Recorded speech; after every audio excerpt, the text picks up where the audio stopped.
देखिए, अगर आपको यूक्रेन को समझना है तो आपको पुतिन के इस कोड बी को समझना बहुत जरूरी है, क्योंकि इस बी में बूचा है जहां पर नरसंहार हुआ है। 3 से ज्यादा लोगों को लाशें बिछा दी गई हैं। 45 फीट लंबी कब्रगाह मिली है जहां पर कहा जा रहा है कि इतनी लाशें हैं जिनको आप गिन भी नहीं सकते हैं। कत्लेआम है, बच्चों का रोना है, वहां पर बिल्डिंगों का तबाह होना है, लोगों के आशियाने को उजड़ जाना है। लेकिन इसी बूचा के साथ साथ बी कोड में बर्बरता भी है। बर्बरता जो यूक्रेन में देखने को मिल रही है, बूचा में देखने को मिल रही है। इसी प्लान बी, कोड बी में बाइडेन है जिन्होंने कहा था कि युद्ध के अपराधी हैं ये बुचर हैं, यानी आप बी कोड से एक बुचर भी देखते हैं और उस बुचर के लिए बदला जो है वो भी यहां पर आपको देखने को मिल रहा है पुतिन के कोड बी में।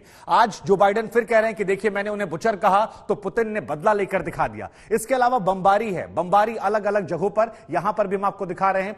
बूचा में, बूचा के बारे में खास बात यह कि यह कीव के आउटस्कर्ट का इलाका है जहां पर रिहायशी बिल्डिंगें ज्यादा हैं, लोग रहते थे। लेकिन यहां से जब पुतिन की फौज जाती है बूचा से तो अपने कोड बी के तहत सफाया कर देती है। इतने बम दागती है, इतने बम यहां उड़ाती है कि यह बूचा एक तरीके से कहें तो बर्बाद हो जाता है और यह भी इस कोड बी में आता है। बर्बरता यहां पर देखने को मिली। हमारे साथ 2 संवाददाता हमारे जुड़ रहे हैं। गीता मोहन हमारे साथ डोनेट से जुड़ रही हैं और राजेश पवार हमारे साथ जुड़ रहे हैं कीव से। लेकिन राजेश, जब पुतिन के हम कोड बी की बात करते हैं तो यहां हमें बर्बरता नजर आती है, बमबारी नजर आती है, वो बुचर शब्द जो कहा गया था उसका बदला नजर आता है। क्या यह माने कि कोड बी जो है पुतिन का, यह आज के समय यूक्रेन की हकीकत है जिससे दुनिया देख रही है, डर रही है, जिसके बारे में चर्चा हो रही है? देखिए शुभांकर, जब तक इन्वेस्टिगेशंस नहीं होती तब तक कुछ भी कहना जल्दबाजी होगा।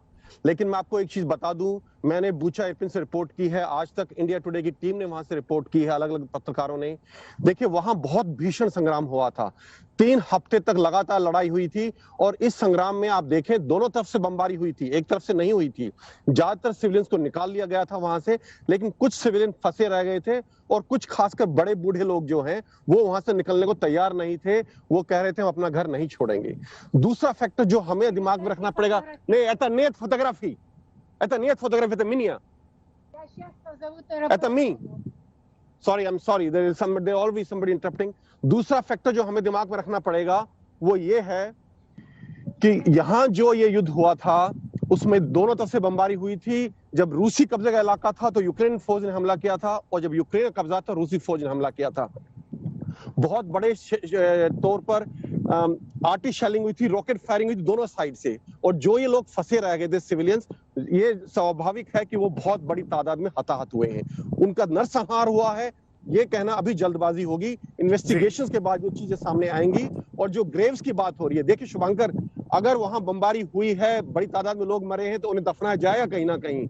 उसको मास ग्रेव्स बोलना, जेनोसाइड बोलना, नरसंहार बोलना अपने आप में इस वक्त जल्दबाजी होगी। ठीक है, लेकिन वहां पे तमाम तस्वीरें ऐसी भी आ रही हैं जो दुनिया जिसको देखकर सिहर रही है और ये भी आज की हकीकत है। गीता मोहन भी हमारे साथ लगातार बनी हुई। गीता, हमने आपकी वो भी रिपोर्ट देखी जहां बमबारी की वजह से, यानी पुतिन का जो ये कोड बी है, इसके एक फैक्टर बमबारी की वजह से वो बड़ा गड्ढा खुदता है जहां पर लोगों ने अपनों की लाशों को डाल दिया जिन्हें पूछने वाला कोई नहीं है। डोनेट्स्क में हाल क्या है? जब हम बात करते हैं बमबारी की, हम बात करते हैं बर्बादी की, बर्बरता की, बुचरपना की, क्या क्या चीजें आप देख रही हैं वहां पर, जरा बताइए हमें। देखिए, मारियोपोल में वही हाल है जो बूचा में अभी नजर आ रहा है।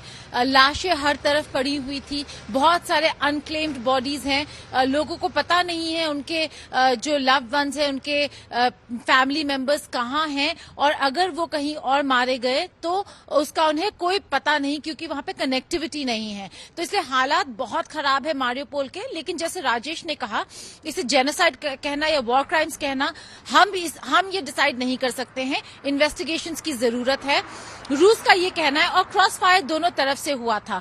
जिस ब्रिज पर कल आपके पास आऊंगा राजेश, जहां पर है वहां शायद कुछ समस्याएं निकल कर आए। राजेश, आप उन्हें समझा सकते हैं कि आप आज तक इंडिया टुडे के लिए लगातार रिपोर्टिंग कर रहे हैं। इंडिया टुडे टीवी लाइव, नेद फिल्मिंग, नेद recording, okay, at the Stolka Minia phase.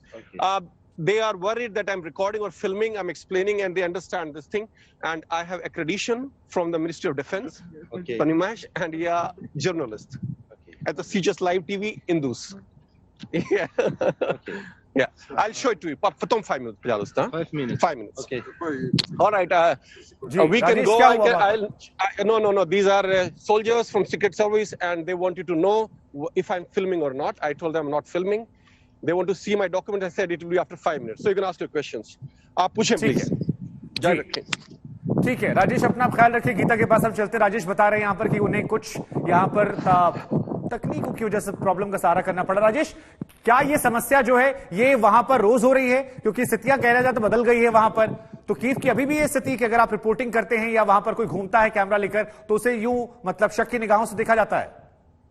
देखिए शुभांकर, मैं अपने फोन से रिपोर्ट करता हूं और फोन को मुझे उठा के हाथ में ऊपर रखना पड़ता है चेहरे के सामने। इससे आम आदमी को यह प्रतीत होता है कि मैं रिकॉर्ड कर रहा हूं या फिल्म कर रहा हूं। ये यहाँ कहीं भी अभी अलाउड नहीं है। और दूसरा, देखिए स्थिति बदल रही है, कीव में स्थिति सामान्य हो रही है, स्टोर्स खुल रहे हैं, कैफे खुल रहे हैं, लोग वापस आ रहे हैं, जिंदगी वापस सामान्य होती नजर आ रही है। लेकिन अभी भी डर बना हुआ है, लोग एज पे हैं, लोगों को लगता है कि कोई भी अगर फिल्म कर रहा है, रिकॉर्ड कर रहा है तो शायद वो रूसी एजेंट हो सकता है। जी। और ये मैं एज अ फॉर्मल अच्छे से समझता हूं, ये जरूरी भी है और उनकी जो प्रतिक्रिया है ये स्वाभाविक है।